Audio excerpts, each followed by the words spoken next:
Friends, my name is Alok Kumar Verma and I am working as Associate Professor in Department of Political Science, Rajendra College, Chhapra. Today I am going to discuss an important topic in international law, that is Grotius as father of international law. International law is taught in semester 4th in our university. Now we will start our discussion. Grotius is generally considered as father of international law. Grotius was eminent jurist of Holland and has written many important books on international law. The most famous book of Grotius is De Jure Belli et Pacis, The Law of War and Peace. It was published in 1625. That time, 30-year-old war was going in Europe. Grotius was troubled by the unreasonable behavior of countries in the ongoing war and wanted to formulate certain rules regarding war and peace. Most of the scholars of international law agreed to the view that Grotius was father of international law and consider his book as the starting point of modern international law. Oppenheim, famous German jurist, is of the opinion that the modern law of nation commences with the great book of Grotius. Here it is pertinent to note that though most thinkers consider Grotius as father of international law, but that does not mean there were no works in the area of international law before him. Many jurists and the writers have given their view on different aspects of international law before Grotius. Some of them are Belli, Brunus, Suarez, and Gentiti. Gentiti wrote a very famous book on international law, that is De Jure Belli, The Law of War. This book inspired Grotius to a large extent. Holland is of the view that first step towards making international law what it is today was not taken by Grotius but Gentiti. But here I would like to point out certain shortcomings in the approach adopted by writers towards international law in pre-Grotius era. All the writers before Grotius took a narrow view of the international law and were writing about different parts of the international law in a scattered way.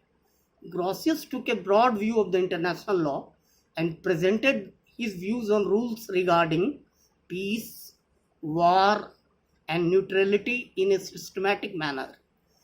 Statement of Stark is quite appropriate to quote here.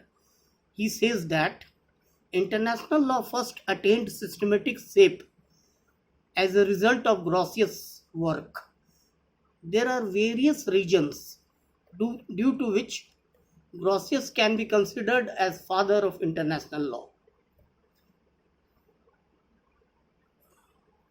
Some of them are: Grotius was the first writer to propound the concept of secularized concept of natural law.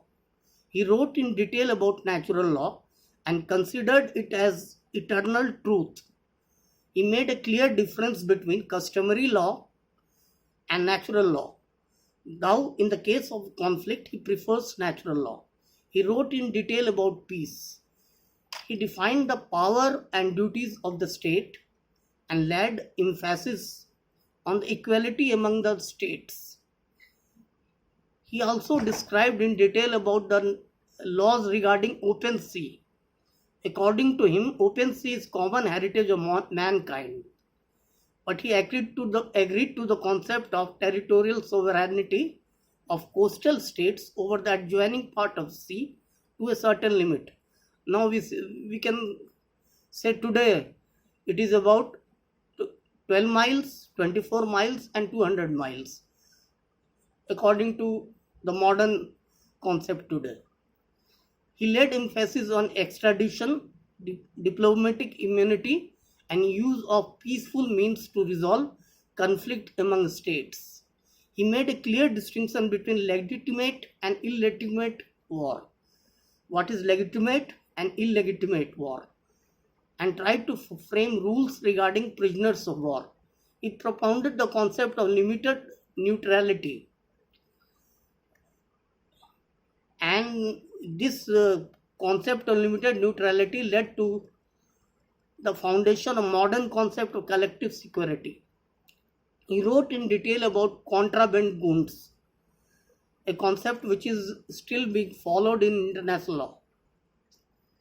So from the above analysis, we see that Grotius made a vast contribution in the development of international law.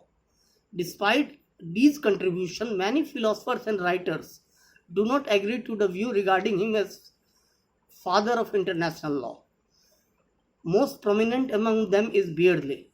Beardley is of the view that to regard Grotius as father of international law is to do less justice to those who preceded him. Neither Grotius nor any other single writer can be said to have founded the whole system. His critics say that whatever Grotius wrote about international law lacks originality. Most of his ideas had already been written and discussed by various writers before him. His idea about legitimate and illegitimate war seems to be inspired by the Roman Empire. This idea was never, legitimate and illegitimate war was never fully integrated into modern international law. Despite above criticism, it would be foolhardy to ignore the contribution made by the Grotius in the development of international law. If you look at that era, he was the most influential figure in the field of international law. In the Westphalia Conference of 1948, he was extensively quoted by many participants in the conference. Oppenheim correctly remarks that at the end of 17th century, sovereign states of Europe considered themselves by the rule of international law, which is largely written in the book De Jure Belli et Pacis, his book, The Law of War and Peace. Today, most of the thinking of the Grotius has been incorporated or are reflected in the different facets of international law. Though with changing times, they have been amended to a large extent. Further, no one can deny this fact that Grotius was the first writer to take a wholesome view of international law and present it in a logical and systematic manner. So it is quite justified to call him as father of international law. Thank you.